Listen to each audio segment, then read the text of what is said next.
Hey guys, how's it going? My name is Casual. I'm here with Monster Hunter historian SuperRAD. How you doing? Hi. Hello. It's me. I'm here. I made it. Yeah, thanks for coming out. Of course, of course. Always willing to do stuff like this. It's fun. Yeah. So I guess to start off, if you just want to give a brief explanation of what it is that you do. I am a content creator that mostly focuses on Monster Hunter at the moment. I am probably best known for making some history videos, mostly the history on Monster Hunter as a whole, like the games themselves, and most recently the history of I've been working through each weapon in the series.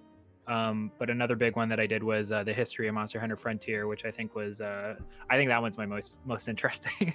It's the one that had the least amount of public info on like YouTube and multiple other areas. So I thought it was definitely going to be a fun project to work on. For the beginning questions, the first question will be is your namesake. How did you come up with your name, and what made you choose that one? It didn't always used to be SuperRAD. It used to be a bunch of.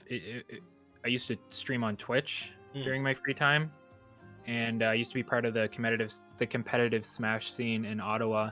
And one of the things that ended up happening was that we kind of like took over this this weekly stream show that would happen on the weekend, which was called I think it was called like Real Talk or something like that. And from there we ended up making our own, which was called Real Universe. And then when I was streaming, I streamed under Real Universe 1984 because it had like that, you know, that 80s new wave or retro wave aesthetic. Right.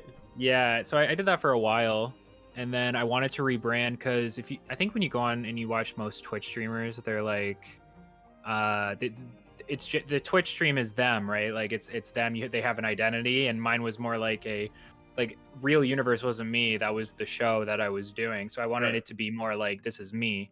I see. Yeah. So my real name's Kyle, and one of my friends had this nickname for me that ended up sticking with all of my like closer friends. Where he would like, I don't know if you ever watched South Park, but yeah, but he would you know how like Cartman calls Kyle like Cal, like you know Kiel. So I had a buddy that used to call me that all the time, and like we would spell it like Kahl, and it stuck with all my friends. So I was thinking up a new name, and I was just like throwing stuff around, asking people for their suggestions and stuff like that. And I was thinking like Super Radical, or I thought Radical because I wanted to work in my nickname. And then we went with like Super Radical. So that was my name on Twitch for a long time. Right. And when I started to focus more on YouTube, it was still Super Radical. But Super Radical is like a really convoluted name to search for on YouTube. So I brought it back to the Super Radical, like just spelled normally. And then from there shortened it again to Super Rad because I think it's more concise. But if you ever go to my my channel, or you use like the link to my channel or on Twitter, it's Super Rad Lemon, and that's because Super Rad is while I like the name, it's kind of like a name that multiple people have thought of and used. There's there's an Aquabat song called Super Rad, and there's another YouTube channel called Super Rad that doesn't post anything, but they have the link, so I can't get it. When you decided to make a shift from creating Twitch content to make YouTube content, was that something you wanted to do just because you enjoyed making YouTube content more so over than Twitch, or was there some other kind of driving factor? I originally made my first YouTube video while still streaming. I was mostly streaming a gacha game called Fire Emblem Heroes. And I don't really like gacha games that much. I liked that one enough, and I played it free to play. That was like my main gimmick, was that I would just save up as much as possible and then spend it all on like one of the streams, because you get enough free currency. But I'm a big fan of Fire Emblem, so I was like, well, I wouldn't mind getting into content creation for YouTube. I don't want to just post clips from my Twitch channel. I don't mind posting clips from like my Twitch channel. I did it for a little bit, but I wanted to make something else and look into other means of being creative. And so I made a history video on the history of Marth. Like I was trying to think of like what the direction of, if I did a YouTube channel, what the direction would be. Right. And so I was like, oh, I'll do the history of Marth. We'll see how that goes, and it did really well. And I did the history of Ike, and it also did really well, like really well for like two brand new videos from like a nobody channel. I was pretty happy about that. But school took over my life because I quit my job that I was working at the time to go back to university. I have my college diploma, but I wanted to get my university degree, so I went back. And I don't know if you've gone to university, but it's like hell. I believe it. Yeah, I just went to community, and I was like, oh boy. But Yeah. I have crippling ADHD, so it's hard for me to really focus hard on one subject, especially being in a classroom. Oh, it's like, yeah, and it's crazy now too with like online and stuff like that. It's really hard to pay attention. No, I believe it. But like I didn't have enough time to. I was streaming like at least like 4 hours every day, maybe 8 hours, and maybe with like an off day, 1 or 2 off days during the week, for like 30 people maybe would come into my streams, which is like, that's nice. I like That's that, but pretty good. Yeah. yeah, it was good, but like there's just so much time that I'm losing that could go towards school. School is really hard. Like I'm like 28. I was like going back to school at an age where I hadn't been in high school or college for like 4 or 5 years, so it was like yeah. super daunting. I mean, like it's way more manageable now. It's still hard, but way easier now. That's why like last year or so I was like, well, I guess it's almost been about a year. I was like, okay, well, I have time.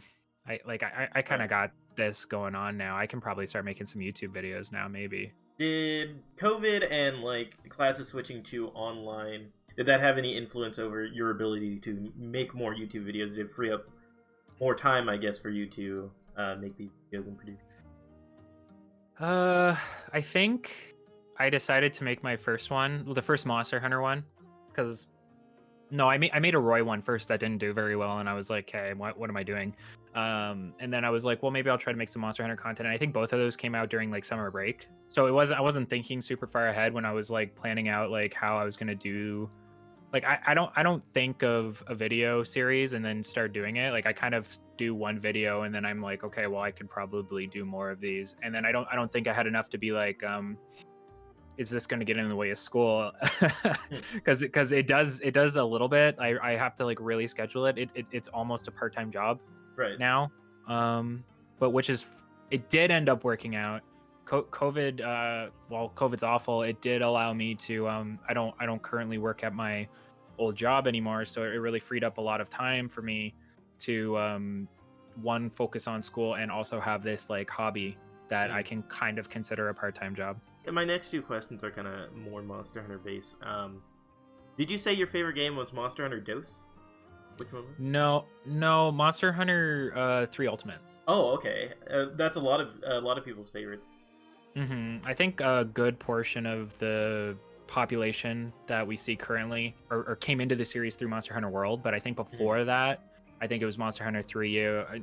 I think Monster Hunter 4U had a big impact too, but Monster Hunter 3U was probably a huge like influx of players. It was very easily accessible on a Nintendo console.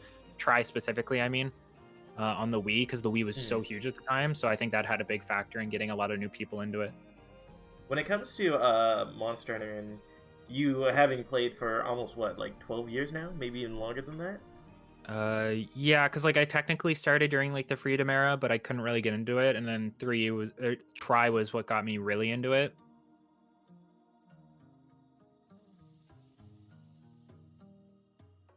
I met like my best friend through Monster Hunter. It's always a funny story.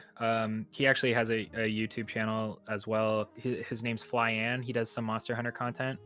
And if you've ever seen Poke Hunter, I think it's on Instagram. He draws Pokemon and Monster Hunter characters put into armor or something like that. It's really cool. We both live in the same area, and I know him through an old roommate of mine. We lived like behind a grocery store where they worked at. Huh. And they worked together, and I guess he was coming over to hang out that day, and I was like in the dark in my bedroom, which is like right across from or adjacent from my roommate's bedroom, and I was just like in the dark on my computer chair just playing 3 Ultimate. just grinding away, listening to some music, and like my door's like cracked open a little bit, and this like random stranger opens my door, and and is like, he's like, "Yo, is that Monster Hunter?" And I was like, "Yo, it is!" Like, 'cause I'm like, who the hell is opening my door, right? And then I look, but he's like, "Yo, is that Monster Hunter?" I was like, "Oh my god, yes, yes, it is." And we became like best friends ever since. So like, That's awesome. yeah, we don't even really hang out with that roommate anymore, so it's really funny. We've known each other for years now, so that's a really good memory from Monster Hunter. You know, it always brings people together. It's weird to say, but I say it all the time that like Monster Hunter is a game that I have some of my favorite memories in life, and it's weird to say that it's contributed to a game, you know, all because of that. I know, yeah. Yeah, it's crazy how they can be community building tools like that, but I think we see that more and more nowadays in modern online gaming, especially during a situation like this in a pandemic. It's like a blessing to have online communities and stuff like that to make friends in. For your history series, as you said before, you know, you did the Marth and was it Roy? I did Marth, and then I did Ike, and then I did Roy. Okay. But I got rid of the Roy video because I didn't like it, and I got rid of. I did a video on Cloud, I think, and it's either still up or I got rid of it. I can't remember. Did you know from the beginning that you wanted to get into this kind of historical content, or was it just an idea that came up? It was an idea. I was throwing around ideas with my community about what kind of videos I would do if I was going to do videos. And I was like, everybody does this, everybody does that. I want something that will require work, right? And be somewhat interesting, and like kind of just something that would like allow me to be a little more creative, if that makes sense. And I came up with this concept because I was like, well, I would really like to make informative videos. And I was like, well, what do I like? And I was like, well, I'm doing all this Fire Emblem streaming. I like Fire Emblem. So how could I make a concept that would be able to like span over a long period of time? And I was like, well, what if I did a video about a specific character? And so I thought, oh, well, I'll do a history video about a specific character. And I thought like Marth, and I thought Ike, and the idea was going to be, it used to be called a brief, it might still be in some of the titles, but it used to be called a brief history. And that was the gimmick, was like you would get a concise and brief history of a specific character from a specific series. So first it was Marth, and it was Ike, and then eventually it would branch off into other Fire Emblem games and other games in general. And that was the idea. And I like that idea. I still think it's like a cool idea, but I just, at some point, I did the Roy video, and I realized I was like, oh, this isn't really working for me. Like, what is something I'm more interested in that I could like really dedicate time to? I was like, well, I really like Monster Hunter. It's like it's my main game. Right. And there's so much content that I felt hadn't been covered about it, and things I wanted to cover about it. And so that kind of got me on the road of like, well, let's make a history video about, you know, the first generation of Monster Hunter. Let's talk about all the games that ended up in the first generation of Monster Hunter. And I got Flyann to feature in it because he's my buddy, and I had been making videos for a while, so I was like, oh, it'd be cool to like, feature my friend and see how it goes. And it ended up doing pretty well, actually, so I was very happy about that. And then it got me thinking about making more and more Monster Hunter content, which I did, because it wasn't just so much about making the content for the sake of making the content, but as someone that really likes Monster Hunter, I realized that I didn't know as much about it as I could, and it was a good learning experience as well. So when you went into it, obviously there's probably hours and hours of research that you had to do. Can you run me through some of the things you had to do to collect all the information that you got? Yeah. So if the rough process of the character history videos, just as a comparison, a lot of the information that you wanted to find about a specific character was pretty much easily accessible through the wiki. And I was like a very beginner YouTuber. I didn't know how to do a lot of research or anything like that, so it was a kind of a blessing that I was able to do the Marth and the Ike videos like that. I kind of just like, I would comb the wiki, and then I would comb developer interviews, and I would look for like various trivia and stuff like that to kind of make like a concept for a video and then flesh it out. And it worked pretty well. But you can't You can't do that with. I learned very fast that you can't do that with Monster Hunter, unfortunately, because while I do appreciate all the work that goes into the wiki, and I know a couple of the administrators and they're great people, and they do their best. It's the wiki is unfortunately a very wild west type of area when it comes to the information that gets put on there. And when you're making a video where you want to talk about the Monster Hunter series as a whole, you want to talk about not just the development of the series, but also like the lore of the series, and if there's like any like storylines and stuff that you need to bring up, which Monster Hunter doesn't focus on too much, but does touch on somewhat. So at first I would go through the wiki, and then I'd be like, this doesn't seem right, or this seems a little off base, and I would join a couple community discords and ask them. Like, there's the Gathering Hub. I think that's like the Reddit Discord or something like that, and they have a dedicated lore channel, which was especially very early on super beneficial to me, because I'd be like, hey, I'm making this video. Is this stuff true? Is this information accurate? Or where can I find this information that I'm looking for? And a lot of them would be like, oh, that's not accurate at all. Like the stuff you're talking about either doesn't exist or is just like an old concept or something like that. And like I would even show some of them my scripts that were in like a rough draft, and they'd be like, oh, no, like this is wrong, this is wrong, this is wrong. And I think there was one script I had to completely rework. I was making a video on Equal Dragon Weapon, and I was writing all this info and like researching all this info, and then like I asked someone to proofread it, and he was like, oh no, none of this is true. Like none of this actually happens within the lore of Monster Hunter. It's just concepts. The ancient civilization existed or whatever, but we don't know anything canon about them. Right. And the same thing for Equal Dragon Weapon. It's just a concept. And the same thing for like all this lore about Fatalis is just concepts. It doesn't actually matter in the grand scheme of things, or exist in the grand scheme of things, I should say. And all we really know about Fatalis is through like fables and what we saw in Monster Hunter World now, which is really cool. Over time, the research process became much easier. Through experience and having more reach on social media. Through making these videos, you're able to talk to a lot of people that may have experience where you don't within the series. For example, there's two community members, Ceracymmetry. Oh yeah, I watch his streams. Yeah, and you might know Ascalon as well.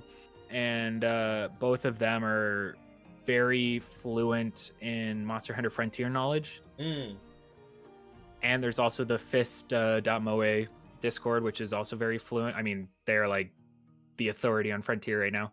Wow. So like through growing as a content creator and meeting more people, and also just becoming more experienced with this, it became much easier to research certain videos and figure out certain things. I still make a lot of mistakes though, and whenever I do, I try to add corrections. Either if I'm still in the editing process, I'll add them to the video, or if it's post the video being released, I'll usually put them in like the description or something if I or a pinned comment if I made a mistake.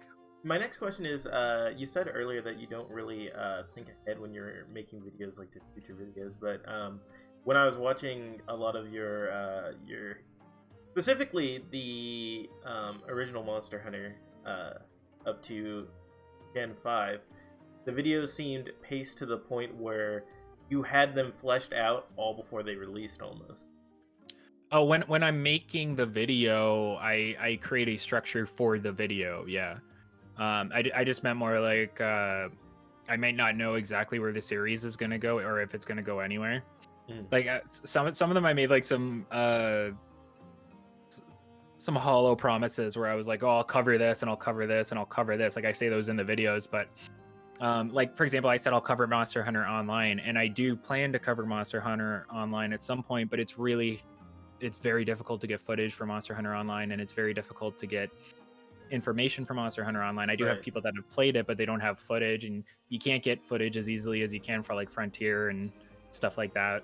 It's funny enough because I have like a little bit of footage because I used of online. Yeah, of online. Not very, probably not useful in any capacity.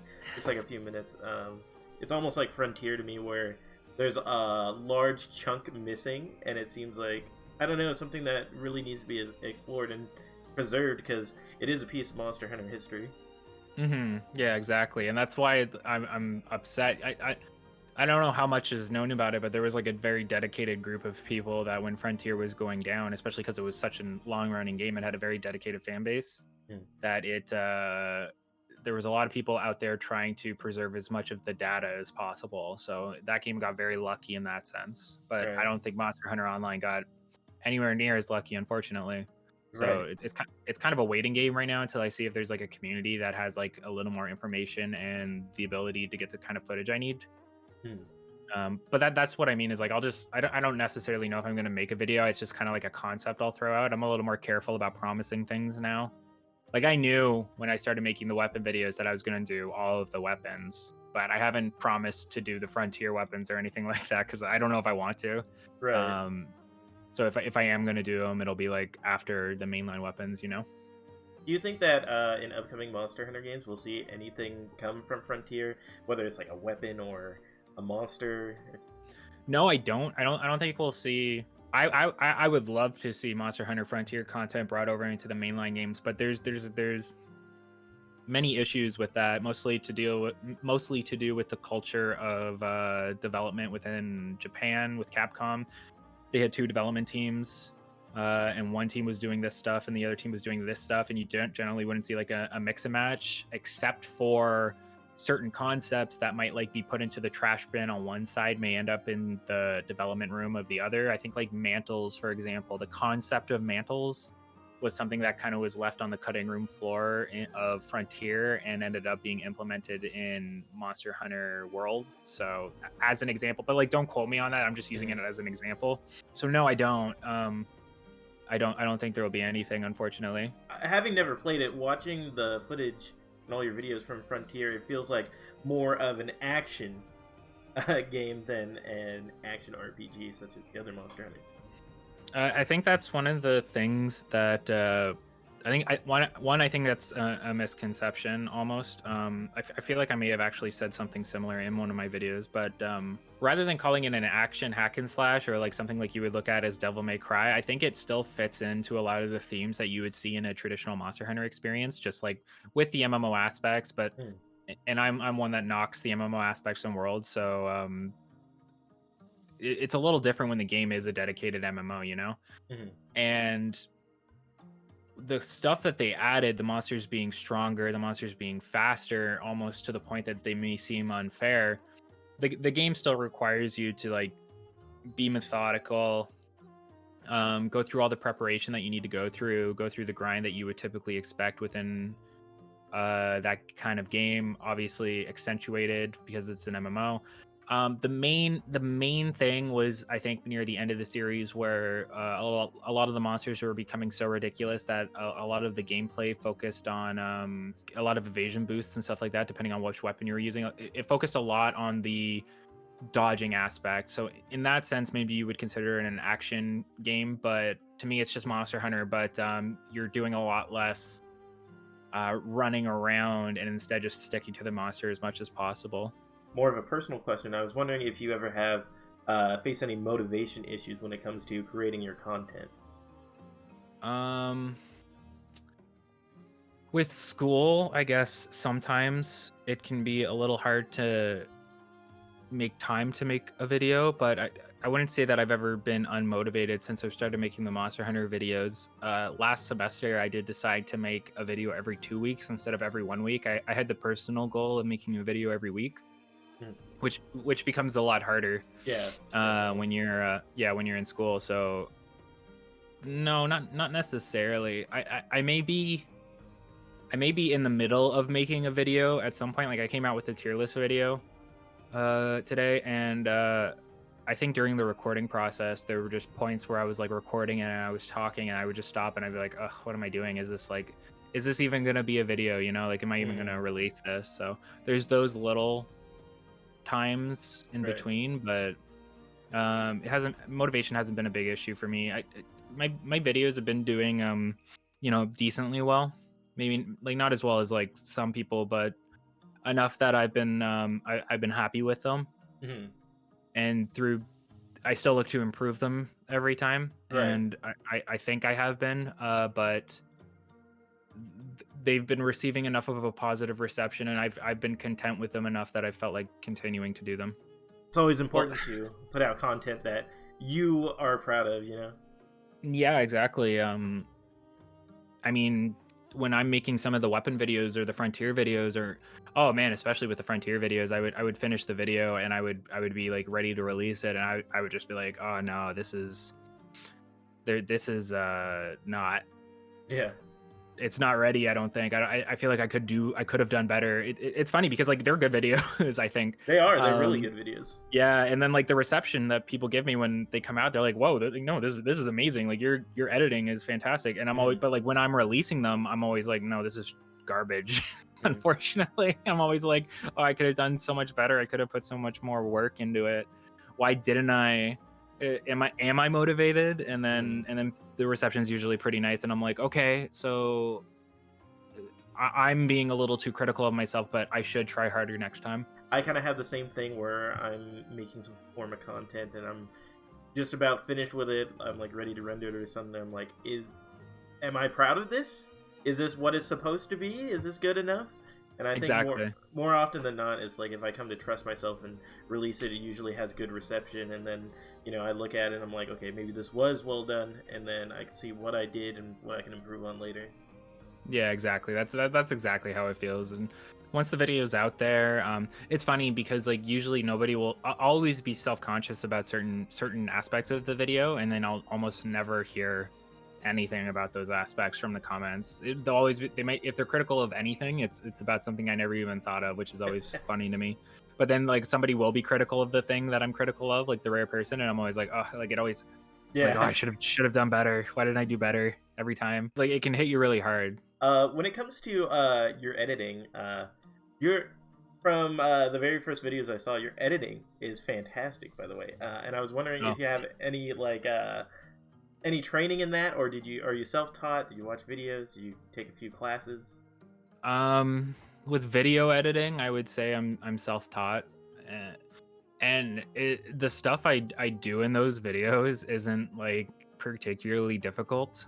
It's just about how much time and creativity you want to put into them, really, because the concepts I use are all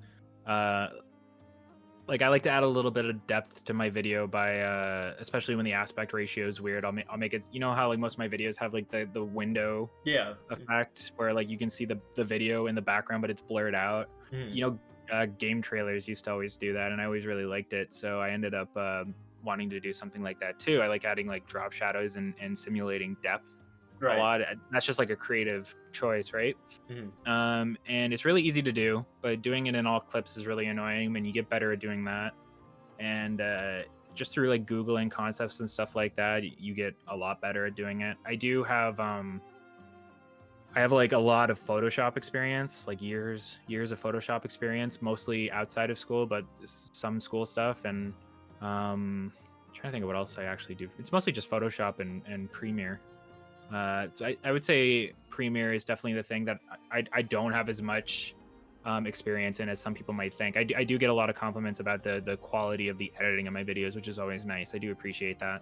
But I really don't know what I'm doing. I just try to make it look nice. I think what's funny, and like I would just say for anybody that's making the videos, like it's funny how little effort you need to put in to make something look decent. And if you're putting too much time in and trying too hard to make something look like really really cool, maybe just like go back a little bit, because like you can really put in like a little bit less effort and a little more creativity on your part, and just make something look clean, and people are like blown away by that. They're like, whoa, this guy's editing is insane, it's so clean, I can't believe it. And I'm like, I just shrunk something and Gaussian blurred out something else, man. Like it's not crazy hard. I think the longest part of the editing process is cutting everything up, really. Especially when you have to match up audio. I think that's probably like the most technical thing I do, is where if I'm recording something with my face, I have to bring the audio into Audacity and edit it, and then rematch it up. I've gotten to a point where it's very easy to do so, but that was always a weird one for me, was like making sure that my audio didn't get desynced. My next question is about your community and your growth. Um, so you said before that you had, you said you were participating in the Smash scene, had a Twitch channel. Did all that just translate into your YouTube channel, or when you built your YouTube channel, did you almost start from the ground up again? I almost started from the ground up again. When I was in the Smash scene for like a couple years, and then I left, and then I worked at a local gaming bar in Ottawa. I was like the main bartender there. And since I had ties to the Smash scene, my manager, the guy that owned the bar, wanted to start running weekly events, and so I got back into the Smash scene by TOing the events there. That's sick. So yeah, it's cool. I got paid to do it, so like I was probably the only TO in Ontario that was getting paid weekly to run Smash events. That's awesome. Yeah, I mean, if anybody from Toronto or anything watches this ever, I don't know if you guys get paid, so don't yell at me, please. I'm just joking.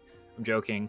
But yeah, some of the community members, like I've made a lot of friends through the Smash scene, so some of the community members are active on Twitter and follow me, and I talk to them, or I hang out with them. And I mean, I'm actually gonna go watch my buddy's stream after this, around in like 2 or 3 hours. Because I like them, they're my friends. And but I wouldn't say a large portion of that community carried over to my YouTube channel, and I wouldn't say a large portion of my Twitch viewership, because it was mostly Fire Emblem based, carried over. But like I'm part of other communities because of Smash. One of my buddies is a big racing guy, like sim racing and different types of video game racing. Mr. Arrow HD, check him out. And his community is very friendly, and a lot of them are in my Discord as well, and might watch my videos or might tune into my streams whenever I'm running them.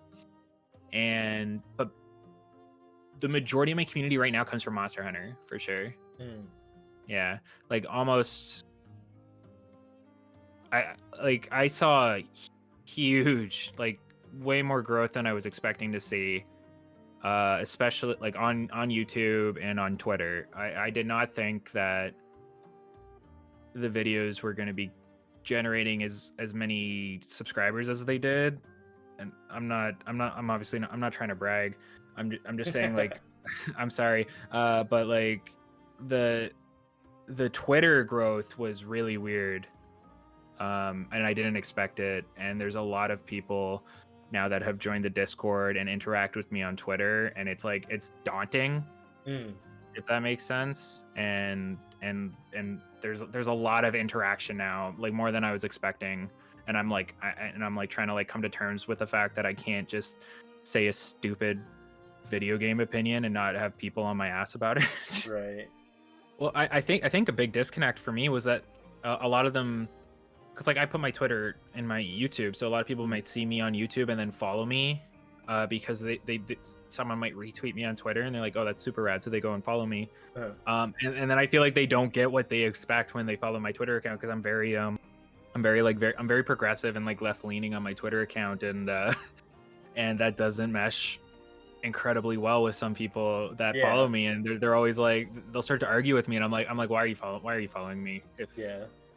And someone was like, they're probably following you just because they like your content. I'm like, I know, but like, don't fight with me, don't argue with me. Yeah, see, that's like the thing is like, the Twitter's like a more personal thing. It's mostly for you and the things you have to say, not so much your content. Of course your content is there and you're gonna post it when it's there, but a lot of the time it's the in-between is what Twitter is, you know. Well, yeah, I treat it like a personal blog. I post shitty memes.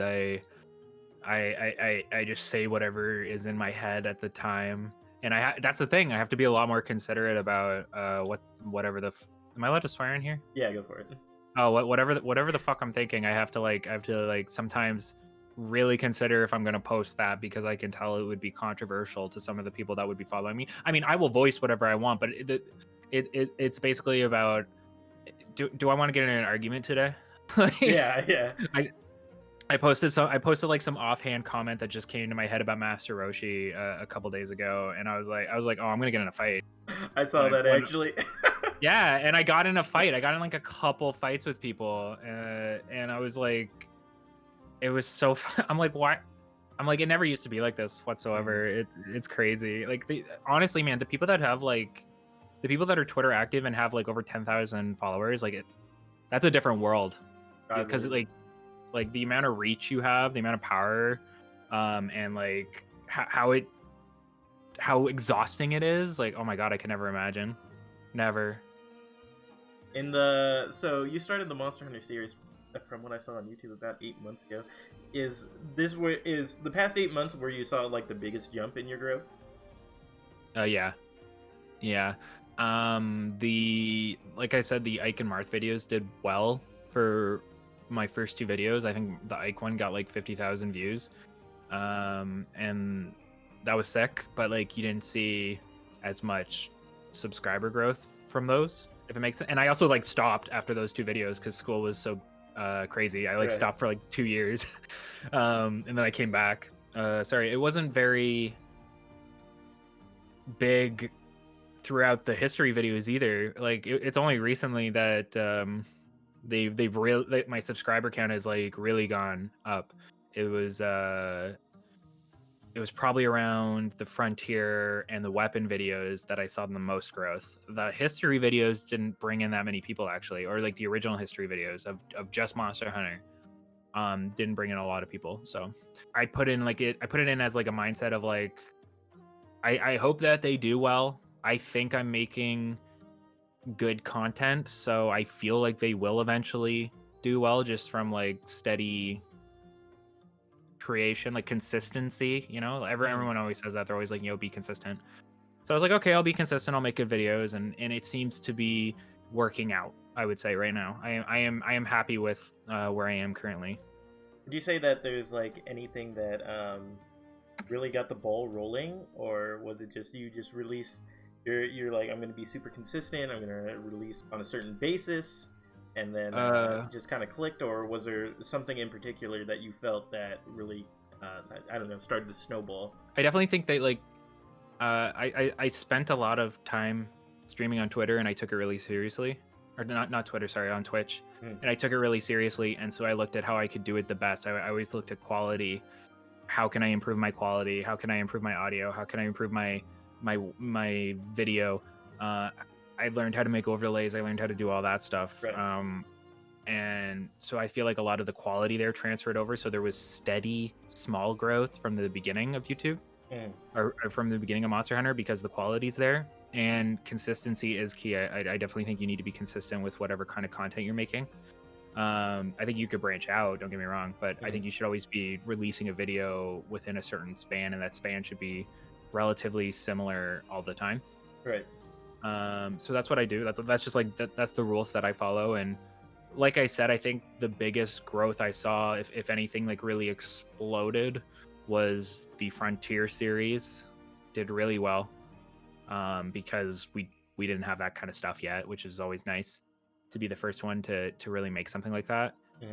And I think the weapon videos are just doing oddly well. So I'm really happy about the weapon videos at the moment. I'm glad that they're doing well, and those ones have been seeing huge growth. And I think a big factor of that too is it's just like the climate and the luck that you reach. Because I was watching some random guy on YouTube last night, and I was like, this guy's videos are amazing. Like, they're so good. His audio is good, his voice is good, like his narration is fantastic, his editing is fantastic. And then I looked, I was like, who is this guy? How have I never heard of this guy? And he had like 2K subs.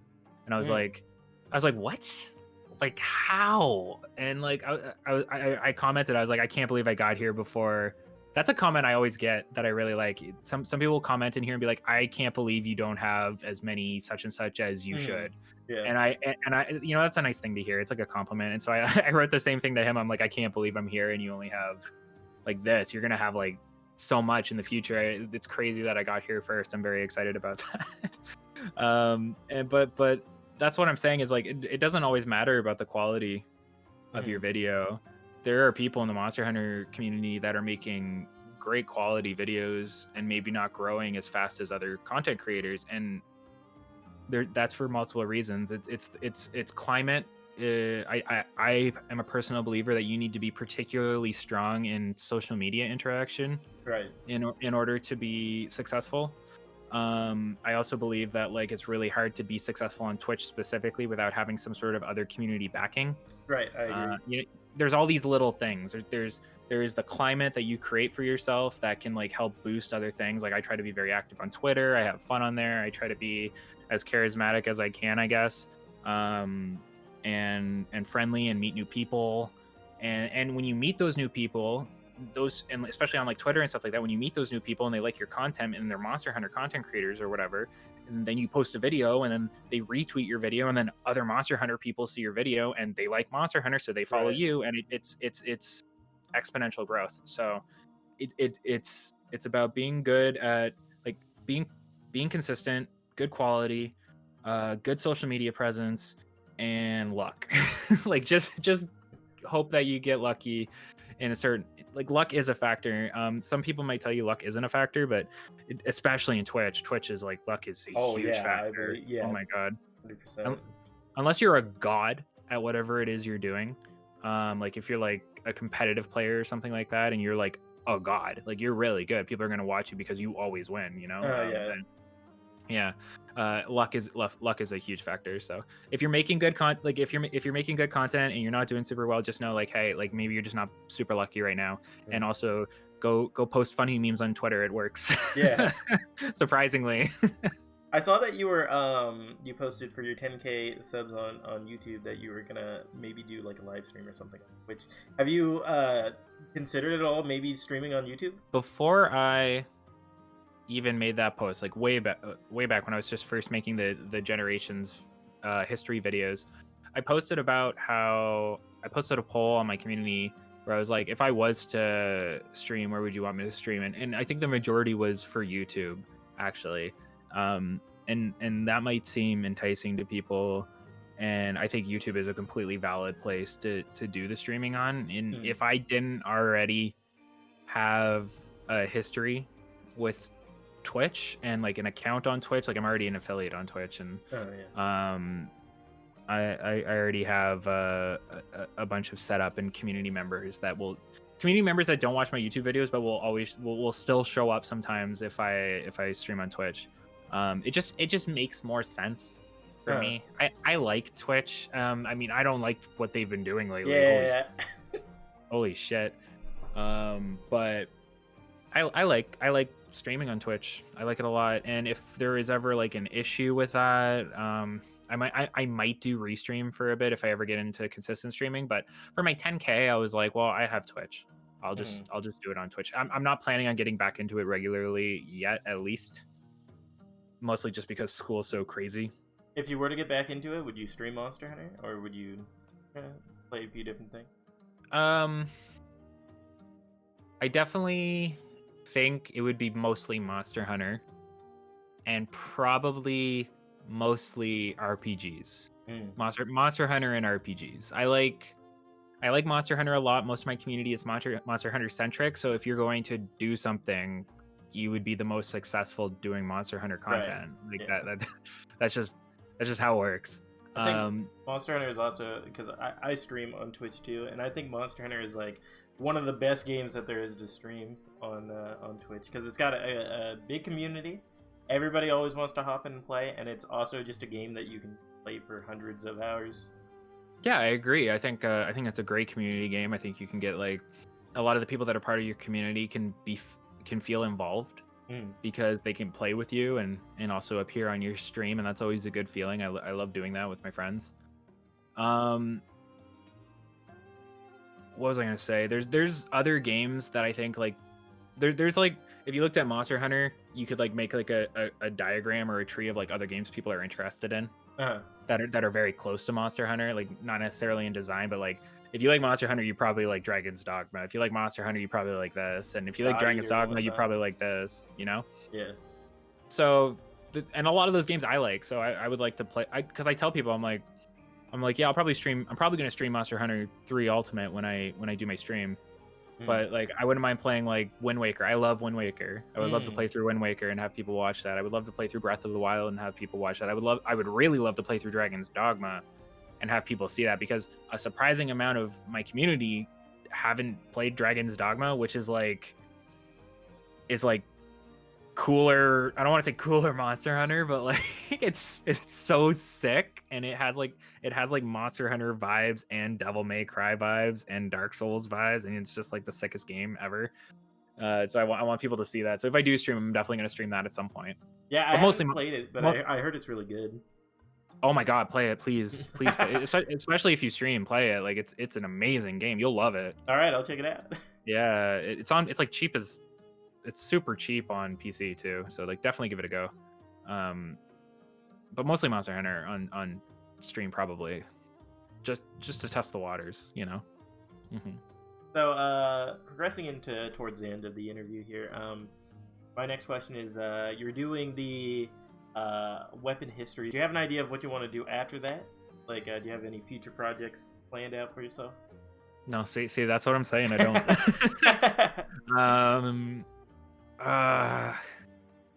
Not really. Some people have suggested some stuff. I don't want to just like, I don't want to give it away right away. Yeah.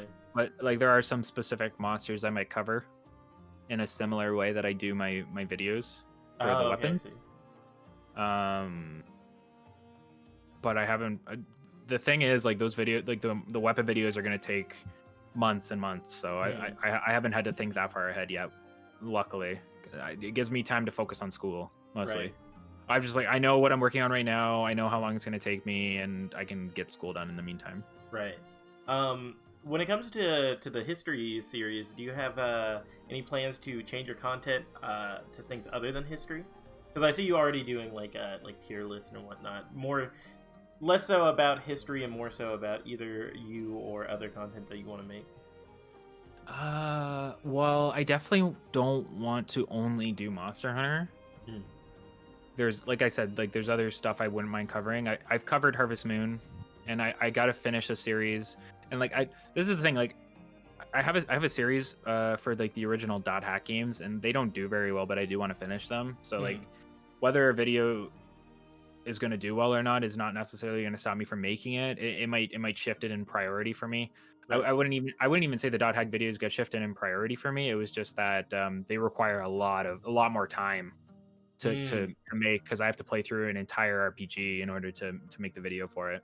Right. So Monster Hunter Weapons is a lot easier and more successful. Except for Switch Axe, huh? Except for Switch Axe, that was awful. That was so difficult. Switch Axe, I mean, you have to unlock that weapon and try, which took me like 3 or 4 hours, probably longer. But yeah, I do want to. I want to cover other stuff, and I don't necessarily want to only make the history videos. That is true. I do like making the history videos though. They're the most fun I have currently. The videos you're talking about, like the tier list stuff, is like those usually come out if I don't have time to make something, you know, meaty. You know what I mean? I see. You want to keep that consistency, and so yeah, I would still like to release something, and I want what I release to be good. Don't get me wrong. Right, exactly. But I can quickly pump out a fun unscripted video, and that'll be the video for the week. And it probably won't do as well as the other videos, but at least I put something out that week and it's decent. And then I can go back into the next week refreshed and start working on a script. And I think I'm gonna do Hammer next. I don't think I've announced it, but I'm gonna do Hammer next. Sir. That's my favorite. Yeah. So, and my buddy Flyann might actually feature in that one too, because he's a Hammer main. So nice. Yeah, it'll be fun. Yeah, I guess so. To wrap up here, if there's anybody you want to like shout out or recognize that's been like a big help to you, yeah. Sure. Ceracymmetry has been a huge help for me. I definitely suggest that you check out his Twitch channel and his Twitter and his YouTube channel. You can find them all. Maybe you can post the links. Yeah, I'll have it. Yeah. And Ascalon was always a super big help on Frontier videos, and I've had various other people help me with the weapon videos that I always credit in the description. And has anybody? I don't want to miss anybody, but I'm pretty sure everyone, the community has been a big help. Everybody's super helpful and nice, and I really appreciate it. BannedLagiacrus was a huge help, especially very early on in those videos. And I like when he agreed to do an interview with me, and he always helped me out with some of the questions I had about the content. Super friendly guy, super knowledgeable about the series. Definitely follow him on Twitter because he's always posting his. He makes like Twitter moments about all the information about monsters. Love that guy. Amadeus from TDS. He really helped me with the hunting horn video because I knew nothing about hunting horn, and he was willing to read the script and make sure everything was like good to go and no big issues. Roku checks a lot of my scripts and helps me out, so Really? check him out as well. Oh yeah, Roku's sick. I love Roku. He's cool. He's been a big help. He actually I made a controversial opinion piece on Monster Hunter World and like how I felt about its design in comparison to old school videos, and he translated the entire thing into Spanish, I think, and just gave me the PDFs, and it took me like 3 months because I've been so busy, but I ended up putting them all in. So that video is fully in Spanish if you want to watch it. That's amazing. Yeah, he's super helpful. I really appreciate the work he's done. All right, well, I think that about wraps things up. Okay, cool. Well, thank you for having me. No problem. Thank you for letting me interview you. You're a pretty cool dude. Thank you. I like to think so. Despite what my Twitter presence might make you think, I am not just a thirsty weeb on the internet. I am actually a pretty cool dude. Alrighty, man. It was good talking to you. Yeah. Alrighty, catch you later.